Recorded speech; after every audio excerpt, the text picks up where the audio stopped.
전에 말씀드린 바와 같이 지금 한국에 곧 개봉하게 될 영화 사일런스라는 영화, 이 영화는 엔도 슈샤쿠의 일본인 작가가 쓴 침묵이라고 하는 소설을 영화로 만든 것입니다. 홍성사에서 출간한 이 책은 바로 제가 대학생 때, 아니 이전부터 우리나라 말로 번역이 돼서 많은 사람들에게 깊은 감명을 준 책이죠. 저는 아직 이 영화를 보지 못했지만 그 영화가 개봉된다는 소식을 알고 일본에서 기독교 인구가 1%도 안 되는 그 일본에서 작년에는 스기하라라고 하는 유대인들 4,000명을 구원한 일본인 외교관에 대한 영화가 나왔고, 이번에는 또 그 극한의 순교의 역사를 가지고 있는 일본이 그 기독교 예수 그리스도를 믿고 죽어간 순교자의 이야기를 또 영화로 만들어내는 이 일이 심상치 않게 보여집니다. 왜 제목이 침묵이냐? 물론 영화를 보시면 알겠지만은 이 침묵이라는 제목 속에는 단 한 가지의 질문이 그 속에 숨어 있습니다. 이렇게 고통스럽게 순교를 하고 있는데 왜 하나님은 침묵하시느냐? 이 질문이죠. 밤새도록 너무나도 참혹한 죽음을 죽어가고 있는 크리스찬들이 있는데 왜 하나님은 번개를 치시거나 벼락을 치시거나 지진을 일으키거나 하지 않으시고 당신의 사랑하는 성도가 죽어가는 모습을 침묵 속에서 가만히 계시느냐 하는 거죠. 이 질문에 대한 이야기가 바로 책 제목인 타이틀인 침묵이라는 소설로 만들어진 것입니다. 저는 이 주제가 굉장히 중요하다고 여겨집니다. 우리가 고난을 당할 때 하나님이 어떻게 하시느냐? 우리가 순교를 당하거나 우리가 고난을 당하거나 우리가 정말 견디기 어려운 아픔을 당할 때 하나님은 어떻게 반응하시느냐? 바로 이 질문에 대한 대답을 오늘 예수님의 고난의 역사를 통해서 한번 보기 원합니다. 결론부터 얘기하면 예수님의 고난의 역사, 예수님이 고난당하신 장면 속에서 우리는 침묵을 발견하지 않습니다. 하나님은 결코 침묵하지 않습니다. 이제 한번 보시죠. 예수님의 고난의 현장에서 어떠한 일이 벌어졌는지. 우선 예수님이 고난을 당하시기 바로 전 단계, 제가 읽은 26장을 보면 예수님이 질문을 받으실 때 대답을 잘 안 하시는 장면을 자주 보게 됩니다. 빌라도가 물을 때도 대답을 안 하시고 가야바가 물을 때도 대답을 잘 안 하시고 한 말씀도 대답지 아니하시니라. 예수님은 침묵하셨습니다. 적극적으로 항변하는 것이 아니라 침묵으로 일관한 예수님 앞에서 빌라도는 매우 이상히 여겼다. 그렇게 기록하고 있습니다. 우리 한번 따라 하시죠. 예수님의 침묵. 어떤 의미가 있을까요? 고난을 당하면 고난을 당하는 사람은 아프죠. 그리고 그 고난이 억울할 경우 소리를 지르거나 항변을 하거나 데모를 하거나 그렇지 않습니까? 나는 억울하다고. 나는 이런 취급을 받으면 안 된다고. 내가 무슨 잘못이 있느냐고. 할 수 있지 않겠습니까? 예수님은 지금 완전히 거짓 증거와 거짓 증인, 전혀 근거가 없는 죄목으로 잡혀서 지금 죽음에 이르게 되는 그 상황이에요. 억울하죠. 이 억울함 속에서 예수님이 왜 적극적으로 항변하지 않습니까? 오히려 중요한 대목에서 침묵을 하고 계십니다. 여러분, 여기에서 예수님의 이 침묵 속에서 우리가 배울 수 있는 것이 한 가지가 있는데, 순교자의 모습과 닮아 있습니다. 순교자가 순교를 할 때 무슨 항변을 합니까? 이렇게 되는 것을 알고 있지 않았습니까? 이게 억울하다고 생각했었습니까? 여기까지 올 때까지. 이것은 내가 당연히 이런 일이 있을 줄 알았고, 이런 일이 있을 거라고 나는 알았고 기도를 했고 준비를 했기 때문에 항변할 가치가 없는 거죠.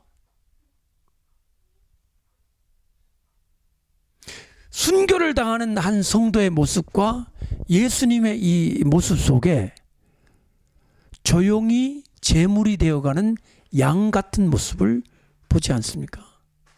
양이 제물이 되어 죽임을 당할 때 양이 짖습니까? 양이 막 소리를 지릅니까? 으악! 이렇게? 양은 그냥 이게 전부예요. 우리 미리 같으면은 컹컹 할 수 있죠. 양은 희한한 동물이에요. 그냥 그리고는 그 칼로 목을 찌르면 피가 샥 나와서 죽는 거예요. 예수님의 모습과 이 제물이 되어 죽어간 이 양의 모습과 순교자의 모습 속에 공통점은 한 가지는 순종과 받아들임, 그리고 주님 앞에 자기를 맡기는 그 모습. 어떤 항변도, 어떤 울분도, 어떤 분노도 없습니다. 여러분들은 이 장면에 대해서 어떻게 생각하십니까? 지난 일주일 동안 여러분이 억울한 일을 당해보지 않으셨어요? 아니면 여러분의 일생을 통해서 몹시도 항변하고 싶은 어떤 순간에 여러분들이 주님을 생각함으로 참아본 일이 없으세요? 주님을 생각함으로 참는다. 법적으로 따지고 항변해서 진실을 드러내고 밝혀서 내 무죄함을 증명하는 그런 적극적 노력이 오늘 우리들에게는 훈련되어 있습니다. 현대인들에게는. 그러나 순교자는 그러지 않기로 이미 각오를 했기 때문에 그 순간이 오면 한 마리 어린 양처럼 죽는 거예요. 한 번 더 따라합시다. 예수님의 침묵, 순교자의 침묵. 예. 순교자와 예수님은 침묵합니다. 받아들입니다. 이 모든 고통과 아픔과 죽음에 대해서. 그러나 침묵이라는 소설이 말하는 그 하나님의 침묵, 순교자의 죽음에 대해서 왜 하나님은 조용하십니까? 라고 하는 이 질문에 대한 대답은 오늘 예수님의 사건을 통해서 볼 때 하나님은 절대로 침묵하지 아니하십니다. 예수님이 고난당하는 첫 번째 장면, 군인들에게 끌려오는 장면부터 여러분을 인도하겠습니다. 본문이 27장에 있죠. 군인들이 예수님을 끌고 왔습니다. 27장 몇 절부터 그 사건이 기록되어 있습니까? 27장 27절부터 시작이 됩니다. 이에 총독의 군병들이 예수를 데리고 관정 안으로 들어가서 온 군대를 그에게로 모으고 첫 번째 한 일이 무엇이었습니까? 그의 옷을 벗기고였습니다. 그리고 홍포를 입혔다.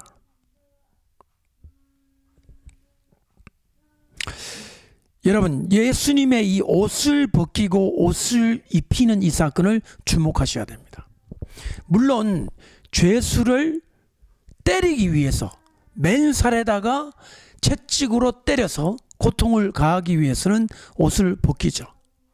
그런 형벌의 의미도 있고, 또 옷을 벗긴다는 것은 모욕을 주고 수치감을 주어서 마음의 심적 고통을 부담을 주는 그러한 방법이죠.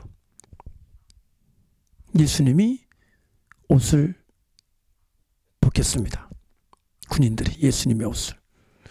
그리고 홍포를 입혔는데, 이 홍포를 진홍색의 붉은색이라는 뜻입니다. 홍포가. 그리고 이 포는 로우브, 그러니까 길게 늘어뜨려진 그 당시에 랍비들이나 제사장들이 입는 그런 옷을 구해와서, 어디서 이렇게 붉은 옷을 구해왔는지 성경에는 기록되어 있지 않아요. 군인들이 준비를 해왔는지, 어디 있는 걸 가져왔는지, 벗은 예수님의 몸에 이것을 입혔어요. 참 아이러니하지 않습니까? 군인들이 이렇게 섬세하게 준비를 했다니. 왜 이 옷을 입혔을까요? 군인들은 예수님을 모욕을 주려고 옷을 입혔을 거예요. 예수님을 사랑하거나 예수님을 존경하거나 예수님을 믿어서가 아니라 모욕감을 더 증가시키기 위해서 입힌 옷이었는데, 놀랍게도 이 옷은 예수님의 구속의 역사를 한층 더 정확히 보여주는 핏빛의 붉은 옷이었다는 거예요. 홍포를 폈습니다. 그리고는 우리가 아는 대로 29절에 가시의 관, 면류관을 엮고 머리에 씌웠죠. 그리고는 뭐라고 되어 있습니까? 성경 읽어보십시오. 가시관을 엮어 그 머리에 씌우고 갈대를 그 오른손에 들리고 그 앞에서 무릎을 꿇고 희롱하여 이르되. 갈대가 무엇입니까? 여러분, 저는 이 갈대라는 말에, 갈대 우리나라에 있는 갈대인가? 바람에 흔들리는 갈대? 억새풀 같이 생기는 거, 일렁일렁 하는 거, 그거를 손에 쥐어줬다? 성경에 갈대가 또 나와요. 갈대. 30절 읽어보십시오. 시작. 그에게 침뱉고 갈대를 빼앗아 그의 머리를 치더라. 뭐를 가지고 머리를 쳤어요? 갈대. 갈대를 가지고 머리를 치면 머리가 아플까요? 갈대가 뭡니까? 또 보세요. 갈대가 48절에 또 나옵니다. 시작. 그 중에 한 사람이 곧 달려가서 해면을 가져다가 심포도주에 적시어 갈대에 깨어 마시게 하거늘. 갈대가 무엇입니까? 저는 이 본문에서 예상치 않은 갈대와의 조우, 갈대를 만나게 되었습니다. 이 갈대는 카니아라는 아람어 단어인데, 카누, 카니아, 창의 끝 모양을 가진 막대기를 가리키는 거예요. 우리나라에 있는 얼숙도에 있는 억새뿔 같은 갈대가 아니라 막대기였던 것입니다. 그러면 홍포를 입힌 예수님에게 이 막대기는 어떤 의미였을까요? 어떤 롤플레이를 시킨 걸까요? 롤플레이. 왕이었습니다. 왕은 왕의 복을 복장을 한 다음에 반드시 손에 왕권을 상징하는 막대기를, 지휘봉 같은 걸, 그걸 뭐라고 하죠? 규 혹은 홀 그러죠. 이게 다 둘 다 한문입니다. 그래서 에스더가 나아갈 때 임금의 뭐를 만져야 생명을 얻죠? 홀을 만져야 되죠. 임금님이 가지는 보석으로 치장된 이 지휘봉 같은 막대기예요. 근데 예수님에게 홍포를 입혀서 왕처럼 만들고, 그리고 관을 씌우기를, 가시로 만든 관을 씌워주고, 이게 롤플레이예요. 왕의 흉내를 내는 거예요. 왜? 예수님이 유대인의 왕이라고 죄목을 달아 죽여야 되니까 왕의 복장을 하고 왕의 관을 씌우고, 그 다음에 짝대기를 뭐로 줬어요? 갈대를 준 겁니다. 이 갈대는 막대기라는 것이죠.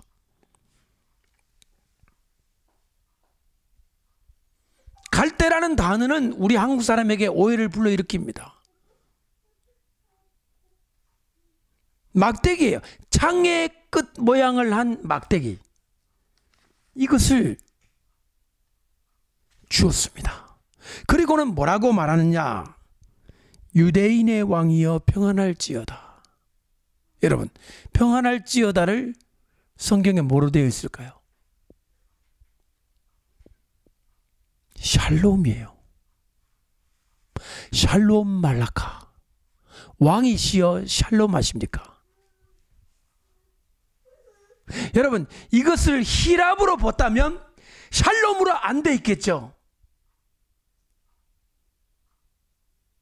분명히 예수님에게 샬롬이라고 한 겁니다. 히브리인들이. 샬롬. 그래서 당신이 왕이냐? 왕이라면 이렇게 초라한 모습이 있을 수 있느냐라고 하는 그것을 모욕을 주었습니다. 그런 다음에 이제 30절에 모욕이 시작이 되는데요. 뭐를 했습니까? 그에게 침 뱉고. 우리나라 성경에는 그에게 침 뱉고죠. 아람어 성경에는 그 얼굴에 침을 뱉고 해요. face, 얼굴이라는 단어가 들어 있습니다.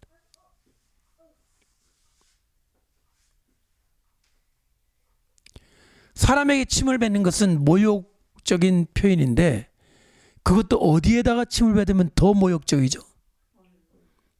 얼굴에. 예수님의 얼굴에 침을 뱉었습니다.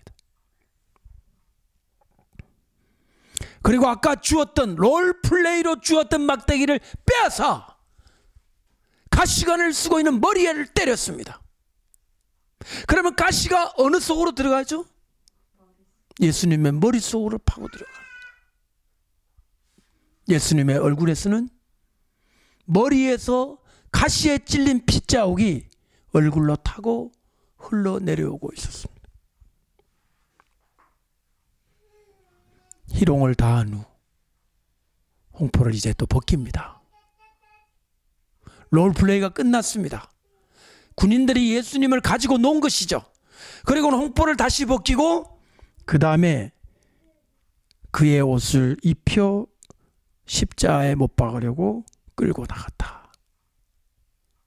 저는 설교 준비를 하면서 이 그의 옷에 바로 하루 전날 마리아가 부은 향유의 향기가 아직도 묻어있는 그 옷을 입으시고 십자가를 지고 올라가는 거예요.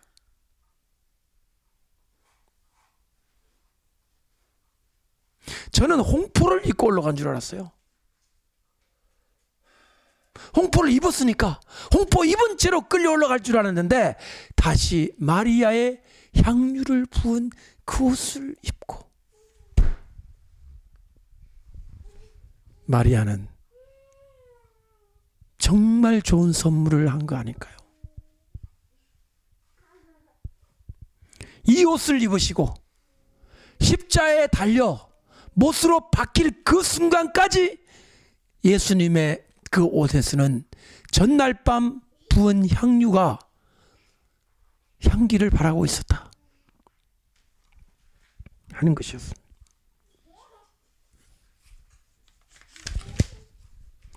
그리고 어디로 끌고 갑니까? 골고다로 끌고 갑니다. 이 골고다는 우리말로는 골고다로 되어 있지만 아람어로는 콜쿠타라는 뜻인데요. 이 콜쿠타가 성경에 설명해 보면 해골이라고 되어 있죠. 왜 해골인지 이상합니다. 아람어 성경은 그냥 머리예요. 해골하고 머리하고 차이가 뭘까요? 해골은 사람이 죽어갖고 뼈만 남은 상태가 해골이고 머리는 그냥 머리예요. 근데 놀라운 것은 이 머리가 여성명사예요. 머리가 왜 여성명사여야 됩니까? 사실은 제가 이 수수께끼는 아직 다 공부를 못했습니다. 여성명사로 된 머리에 가셔가지고 예수님은 십자가에 달려 죽으신 거예요. 예수님은 여자의 후손이었잖아요. 그리고 그 머리에 십자가가 꽂혀서 그 위에 달리신 거예요. 그리고 최근에 우리가 본 유튜브에 의하면 그 십자가에 꽂혔던 그 밑으로 법궤의 속죄소가 있고 그게 나오는 핏자국을 검사를 해봤더니 남성의 DNA가 아닌 오로지 여성으로만 이루어진 예수님은 여자의 후손으로 온 것이 증명된, 그런데 그 골고다가 여성명사였다는 거예요. 머리가 여성명사가 될 이유는 없는 것입니다. 오히려 남성명사에 가깝죠. 왜냐하면 남자는 머리니까. 그런데 예수님이 달린 콜쿠타는 여성명사였다는 거예요. 저는 지금까지도 콜쿠타가 여성명사라는 사실을 몰랐고 오늘 이 설교 준비를 안 했으면 저는 제가 죽을 때까지 모를 뻔했습니다.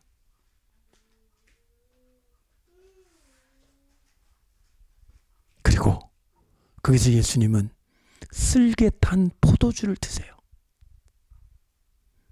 자, 예수님이 맛을 보셨습니까? 드셨습니까? 맛을 보시고는 드시지 아니하시더라. 맛을 보시고는 드시지 아니하시더라. 이 포도주 아니에요. 비니거래요. 비니거. 식초예요. 식초. 쓸개를 탄 식초를 드신 겁니다. 맛을 주신 겁니다. 왜? 이것은 진통제였던 거예요. 예수님이 아프시니까. 제가 지금 이 번역에 대해서 나무라려고 하는 게 아니라 포도주, 쓸개탄 포도주, 포도주와 식초는 엄연히 차이가 있는 거 아닙니까? 모르겠습니다. 식초를 막 오래 놔두면 그냥, 아니 포도주를 오래 놔두면 그냥 식초가 되기도 하겠죠. 너무 오래돼가지고 떫어가지고. 그건 잘 모르겠습니다. 화학 반응은. 비니가르, 영어로도 비니가르예요. 아람어도 이건 식초가 맞고, 쓸개라고 하는 이거를 성분을 타서 식초를 버무려 놓으면 사람이 고통을 덜 느끼는 마취제의 역할을 했다는 것이죠. 근데 예수님이 이것을 입에 맛을 보시고는 쭉 들이키지 않으셨어요. 아프신데 드셔야 되잖아요. 이때 예수님의 머릿속에는 어떤 생각이 교차되었을까요?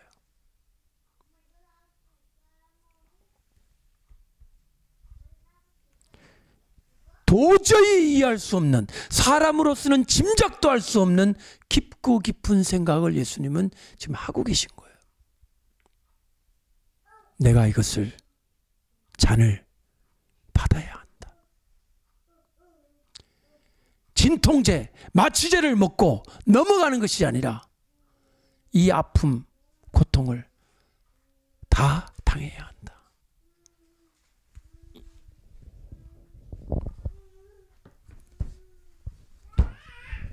다 당해야 한다. 여러분, 이게 조금 심하게 가면 굉장히 메조키스틱한 해석이 됩니다. 무슨 뜻이냐? 비과학적 즐거움, 막 고통을 당하면서 희열을 느끼는 상태, 이걸 메조키스트라고 그래요. 메조키스트. 변태 성욕의 일종이에요. 메조키스트가 막 맞으면서 막 너무너무 좋아, 막 그런 거, 이게 변태거든요. 변태 성욕. 그런데 어떻게 우리가 고통을 당하면서 즐거워할 수가 있는 겁니까?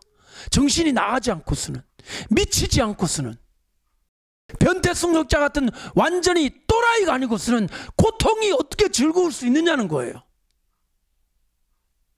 여러분에게 물어보겠습니다. 고통이 즐거울 수 있습니까? 고통이 즐겁다고 생각해 본 적 있으십니까?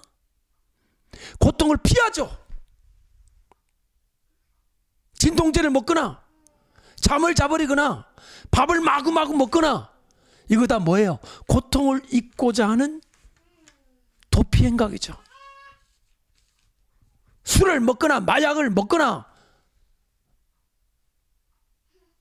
자신을 방탕에 방임하거나, 왜? 너무 힘들고 고통을 당하니까 잊어버리고자 하는 거 아니에요? 여러분, 저를 보세요.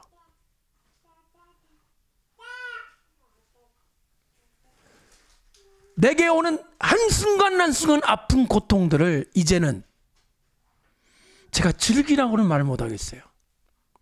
성경에도 고통을 즐기라고는 안 돼 있어요. 예수님의 그 진통제를 드시지 않는, 하나님이 주신 잔을 받아들이는 순종의 영역이라고 할까요? 고통을 당하면 우시죠. 눈물이 납니다. 그때 울 수 있는 당연한 권리가 있다고 생각하실 거예요. 나는 울 수 있는 권리가 있어. 나는 울어야 돼. 우리 웁니다. 그러나 이런 생각해 보신 적 있으세요? 나는 울어서는 안 된다. 이 고통을 주님이 주셨기 때문에 나는 기쁨으로 받아야 한다. 제가 설명이 부족해서 지금 이해를 못 하실까 봐 제가 잠깐 짧은 예를 드리겠습니다. 긴 예 말고.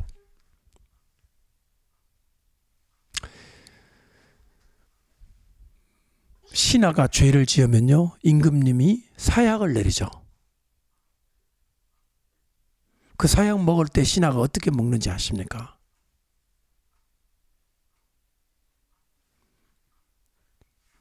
용서하고 들으세요. 에이 씨발. 그리고 먹지 않습니다. 의관을 다 갖추고 임금님을 향해서 자기의 그 궁궐에 들어가는 의관, 관과 옷을 다 입으시고 목욕제기를 하고 임금님이 계신 북쪽을 향하여 절을 한 다음에 임금님이 내려주신 사약을 받아들이는 거예요. 엄밀히 말하면 미워서 죽이는 건데, 싫어가지고 약을 주는 건데, 신하는 그것을 감사함으로 받아들이는 거예요. 물론 장희빈 같은 그런 여인이나, 때로는 어떤 여인은 앙탈을 부리고 발광을 받아가지고 강제로 입을 벌려가지고 사약을 드러넣는 경우도 있습니다. 그러나 선비들과 그 신하들은 역사적으로, 여러분 사극 보세요.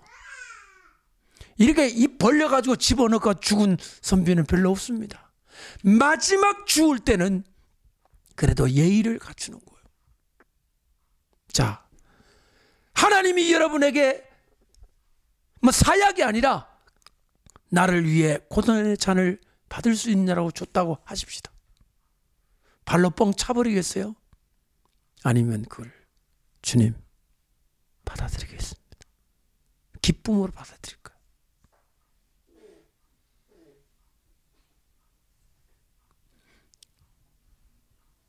고난을 대하는 태도를 말씀드리는 것입니다.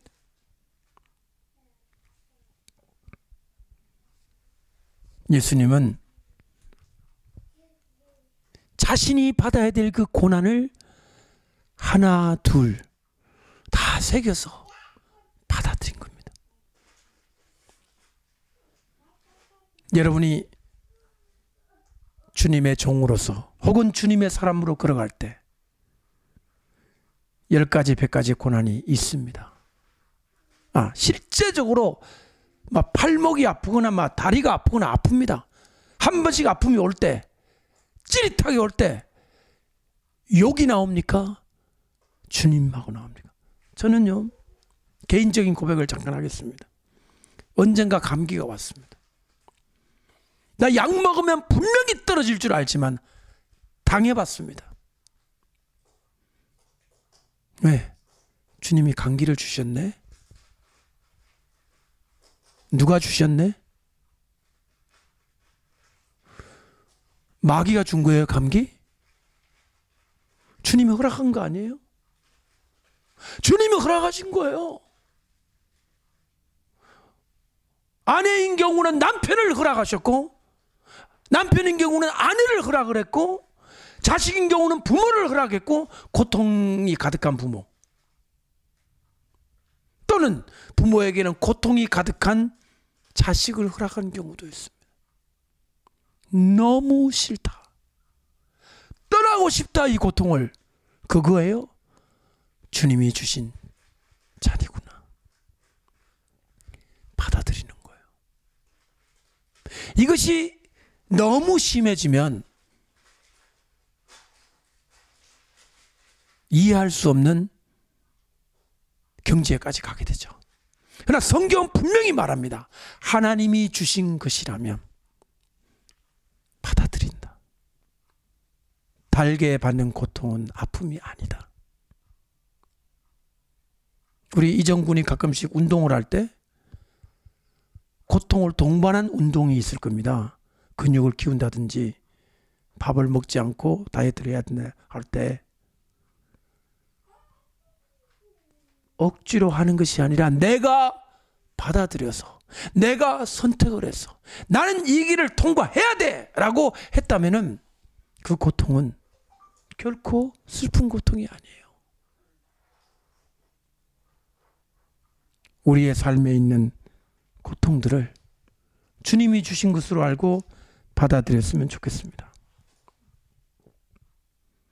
예수님은 6시에 제6시에 달려서 제9시에 운명하셨습니다.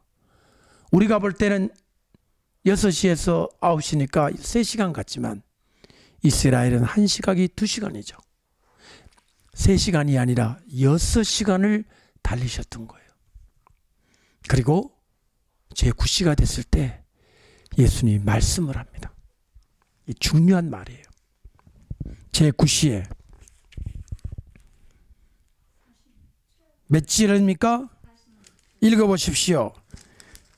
제9시쯤에 예수께서 어떻게 소리 질러?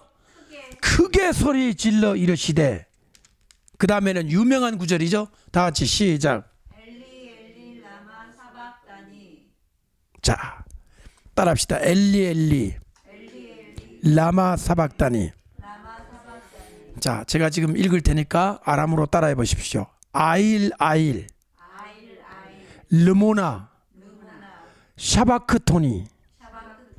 자, 뜻을 말씀드립니다. 아일 아일은요, 하나님 하나님이에요. 그 다음에 라마는 르모나, 이것은 why, 왜. 샤바크토니는 버리다, 여기에 없는 단어가 있죠. 우리말에는 있는데 아람어에는 없는 단어가 나를이라는 말이 없죠. 따라합시다. 하나님 어찌하여 버리십니까? 나를이라는 단어가 빠져 있습니다. 그런데 이 말을 듣고 있는 사람들이 한 반응을 한번 보십시오. 뭐라고 했습니까?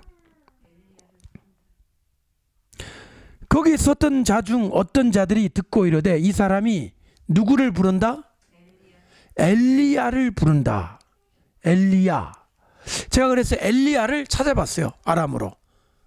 알리야예요. 알리야. 자, 보세요. 이 말을 만약에 히브리어로 했다면 이 듣고 있는 사람들, 유대인들이 저 성경 구절이라고 금방 알았을 거예요. 예수님은 지금 성경 히브리어 그대로를 암송한 게 아니라 자신의 난곳 방언으로 말을 했기 때문에 이 예루살렘에 있는 이 서울 사람들은 저 갈릴리 촌에 있는 유대 아람 방언을 저 위에서 얘기하셨기 때문에 잘 못 알아들어가지고 누구를 부른다? 그렇죠. 그런 것입니다. 성경 구절을 그대로 정확히 이게 시편 22편에 나오잖아요. 그대로 만약에 했다면은 저거는 시편 22편에 나오는 하나님 어찌하여 나를 보내시나이까 그 성경 구절인데라고 절대로 오해하지 않았을 거예요. 그러나 예수님 말씀은 난곳방언 갈릴리 아람어 그것으로 말씀하셨기 때문에 사람들은 엘리야를 부르는 거 아닐까? 그렇게 오해를 했던 것입니다.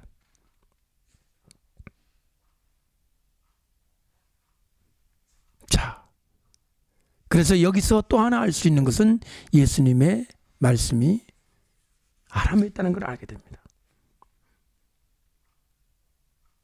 지금 예수님 말씀하실 때 46절 한번 보시죠. 제9시쯤에 예수께서 크게 소리 질러 이르시되 따라합시다. 크게 소리 질러. 또 한번 보시죠. 50절에 보세요. 시작.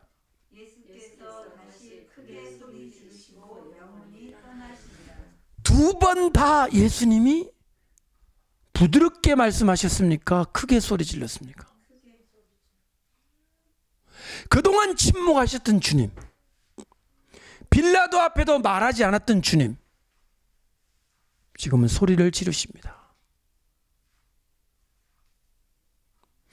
십자가에 달려서 6시간을 있었으면 소리 지를 수 있는 힘이 남아 있으셨겠어요? 죽기 직전인데. 그렇지만 예수님은 있는 힘을 다해 소리를 지르십니다.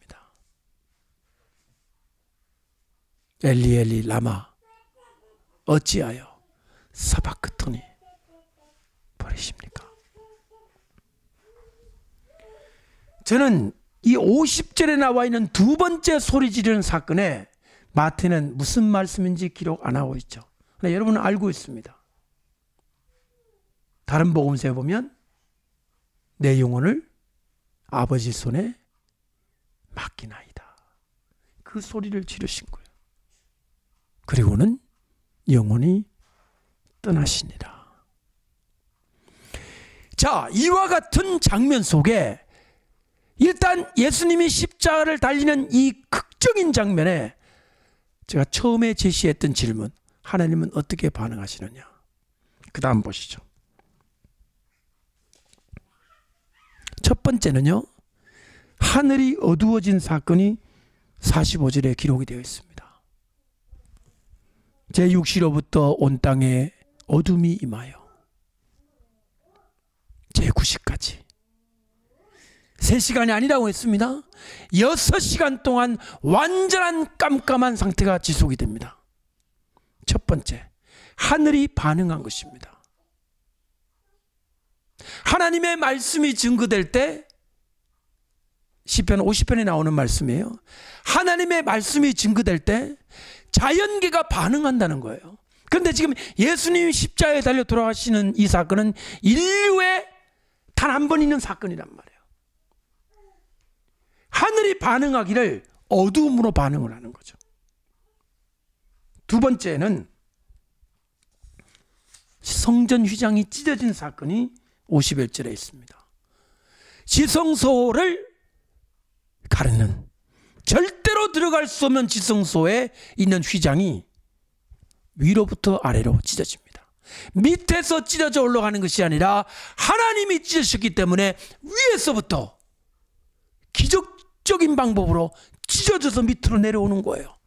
찢어진 결과 들어갈 수 있게 된 겁니다. 그전에는 못 들어가도록 막아놓은 휘장이 이제 찢어져서 들어갈 수 있죠. 세 번째는 땅이 진동합니다. 하늘, 그리고 성전, 그리고 땅이 진동하여 바위가 터지는 사건. 하나님이 어찌 지금 침묵하고 계십니까? 하늘도 움직이시고 성전도 지금 휘장도 찢으시고 땅도 움직이십니다. 네 번째, 무덤의 문이 열리는데, 여기에 보면 무덤들이 열리며라고 되어 있습니다. 52절에 아람어로 보면 집들이에요. 집들, 무덤의 집입니다. 왜? 여러분이 이스라엘 사람들이 무덤을 어떻게 쓰는지 알고 계시죠? 땅 속이 아니라 굴을 파고 문을 만들어 놓는 거예요. 집이에요, 집. 그래서 문을 여는 것처럼 이 굴을 열면 그 안에 이렇게 시체가 누워있는 방이 있어요. 베이트, 집이라, 무덤들의 집이 열리며, 그러니까 무덤을 막아놨던 뭐가 터진 거예요. 돌멩이들이 다, 바위들이 흘러나오니까 그 속에 있던 사람들이 어떻게 돼요? 몸이 많이 일어나대. 여러분, 이거 보통 사건입니까? 무덤이 열려가지고 사람이 걸어 나오는 게 이게 보통 사건입니까? 왜 이런 일이 일어났을까요? 예수의 부활 후에 그들이 무덤에서 나와서 거룩한 성에 들어가 많은 사람에게 보이니라. 한 명이 아니에요. 여러 명이 무덤이 열리는 사건.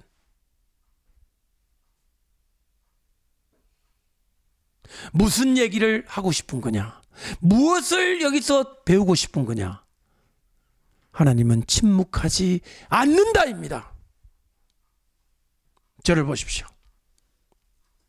제가 침묵하지 않는다는 증거를 가지고 하늘, 땅, 그리고 성전 휘장 찢어진 거, 그리고 죽은 사람 살아난 걸 제가 얘기했습니다. 한 가지 얘기하지 않은 게 있어요. 가장 격렬한 하나님의 소리, 가장 격렬한, 온 우주도 감당해낼 수 없는 엄청난 그 강렬한 소리는 어디에 있을까요? 하나님의 마음 그 속에 있습니다. 아들이 죽어가는데 하나님의 마음이, 사람도 자기 자식이 죽을 때 부모는 슬퍼합니다. 언젠가 제가 얘기했던가요? 제 얘기는 여러 번 얘기했습니다. 한 번, 두 번이 아닙니다. 저희 부친, 아버지, 저희 부친, 우리 정희 할아버지, 송이 할아버지, 형님이 있었습니다. 23살의 나이로 6.25 사병 군대에 갔습니다. 10리 가까이 되는 길을 할머니는 뒤를 따라가면서 하나님은 모르고 하늘님, 우리 아무개 살려주세요. 살아 돌아오게 해주세요. 끝끝내 돌아오지 않았죠. 자식이 죽으면 어디에 묻는다? 하나님이 침묵하셨다고요? 저는 엔도 슈자쿠의 작품에 그분은 그것을 보지 못한 것 같아요. 하나님은 침묵하지 않으셨습니다. 하나님이 우셨다. 하나님이 어떻게 우십니까? 하나님이 우셨다는 말을 나는 쓸 수는 없다고 생각합니다. 그렇지만 하나님도 울음 못지않은 격렬함과 들끓는 열정과 사랑이 가지고 계시지 않은가요? Passionate love of God. 하나님의 그 강렬하고 격정적인 사랑. 내 백성이 당하는 고통을 내가 보지 못하겠노라.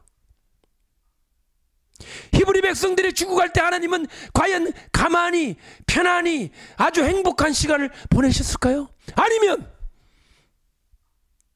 내가 저들을 구해내겠다. 천사들 통해 나팔을 불게 하시고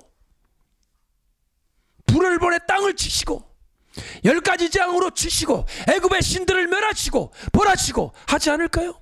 그것이 태극기 부대의 소리보다 작을까요? 하나님의 소리가? 저는 더 크다고 봅니다. 촛불 소리, 태극기 소리, 그보다 더 큰 소리가 하나님의 소리예요.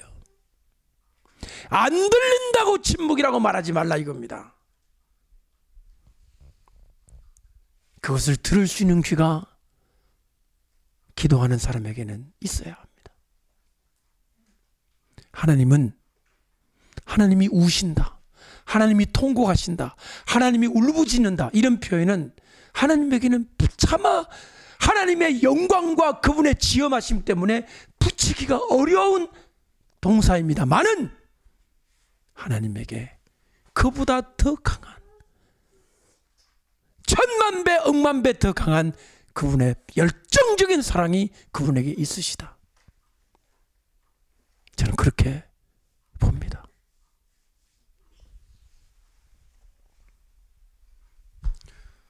엔더 슈자쿠가 제기한 질문은 인본주의로 답을 내고 있지만 신은 침묵하신다. 그에 대한 항변하는 수도사의 글로 마무리를 하고 있지만 저는 반문하고 싶어요. 하나님의 그 격정 어린 소리, 하나님의 그 들끓는 사랑, 자기 백성이 당하는 고난에 대한 그 참을 수 없는 하나님의 분노, 이것들을 예언자들의 귀에는 들리고 선지자들의 눈에는 보이는 거예요. 이 종의 눈을 뜨게 하사 이 성중에 있는 불말과 불병거를 보게 하소서. 게하시의 눈에 갑자기 도단성을 둘러싼 불말과 불병거가 보였잖아요. 촛불이 보이십니까? 태극기 부대가 보이십니까? 아니면 대한민국을 감싸고 있는 불말과 불병거가 보이십니까? 인본주의는 사람으로 답을 내려고 하는 거지만 답은 하나님께 있습니다. 저는 오늘 이렇게 작은 공동체, 작은 예배가 하나님께서 원래 놀라운 일들을 행하실 것을 분명히 느꼈습니다. 그 일이 뭐냐? 이 교회가요, 공동체, 다시 말하면 성도들과 일꾼들과 사역자들과 청년들이 모여서 함께 군대를 만들어서 이루어가라는 뜻을 저는 확실히 느껴요. 근데 이 공간은 아닙니다. 이 공간은 학교는 될 수 있어도 그런 성도들을 양육할 공간으로는 분명히 하나님이 예비하고 계신다는 걸 저는 믿습니다. 거기서 하나님께서 성도를, 군사들을 불러 모으실 거예요. 전도가 일어날 거예요. 그래서 우리가 이렇게 작은 모임이 아니라 한 교회를 넉넉히 이룰 만한 성도가 모이고 인재들이 모이고 그런 일이 일어나기를 축복합니다. 그런 일이 이루실 줄로 믿습니다. 보세요. 누구의 열정이 더 클까요? 제가 지금 이렇게 희망상을 말하는 이지아 목사의 가슴일까요? 하나님의 마음일까요? 왜 하나님을 침묵한다고 생각하세요? 왜 하나님을 우리 피스메이크, 우리 이 스쿨, 이 예시바 샬롬, 왜 하나님이 조용히 있다고 생각하세요? 하나님이 얼마나 열정적으로 움직이고 계신다는 생각을 안 하세요? 그리고 그에 발맞추지 못하는 우리가 부족하옵나이다라는 이런 고백을 하지 않으세요? 하나님의 보좌를 움직인다? 하나님의 마음을 움직인다? 웃기는 소리 하지 마라 그러세요. 하나님은 뜨거우신 분이에요. 태양이 표면이 6천도라면 하나님의 가슴은 6억만 배의 뜨거움을 가지고 계실 거예요. 우리가 그분을 다 알지 못하는 소치일 뿐입니다. 여러분, 하나님은 움직이고 계시고 하나님은 뜨거운 열정으로 우리를 사랑하시고 반드시 하나님의 영광이 나타난 걸 보고 싶어 하세요. 그러나 깨끗하지 않는 그릇에는 부을 수 없다.